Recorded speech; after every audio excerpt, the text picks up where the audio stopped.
A cultura ocidental tem seus alicerces na cultura grega. Os gregos, diferentemente de outros povos da antiguidade, faziam a distinção entre homem e divindade.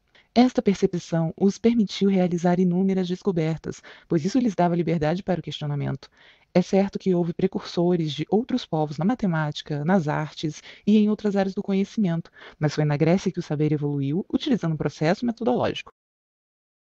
A matemática, como uma ciência, nasceu na Grécia Antiga. Ela era usada para as necessidades diárias, as contagens, medições e rituais mágicos, cujo objetivo era descobrir os desejos dos deuses, através da astrologia e numerologia.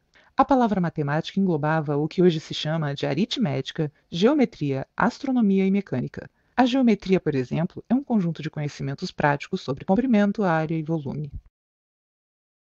Considerada um dos ramos mais antigos da física, a mecânica começou a ser estudada ainda nas primeiras civilizações, quando o homem tinha curiosidade em descobrir como funcionam os movimentos dos corpos. Em busca de aliviar o esforço físico da população antiga, alguns estudiosos começaram a estudar as máquinas que pudessem ajudá-los. Essas máquinas foram basicamente o primeiro marco que permitiu começar os estudos que se relacionam com a mecânica.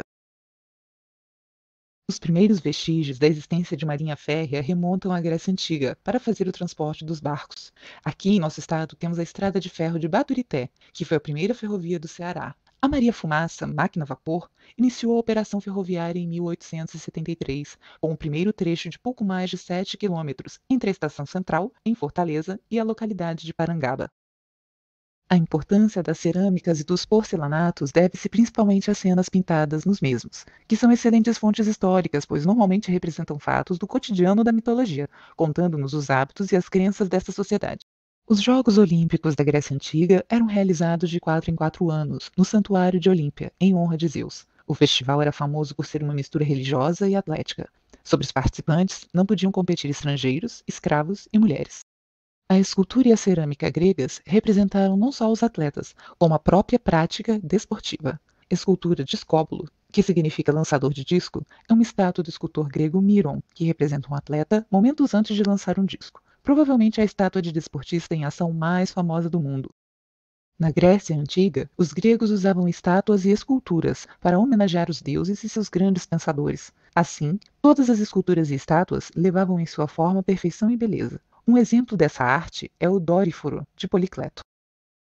Os gregos usavam um sistema de grade para organizar suas cidades, deixando-as mais belas e bem estruturadas. Com quadrados e retângulos perfeitos, criaram cidades em cima de montanhas. Nos dias de hoje, com os mesmos fundamentos de antigamente, ainda usamos o sistema geográfico para o transporte urbano.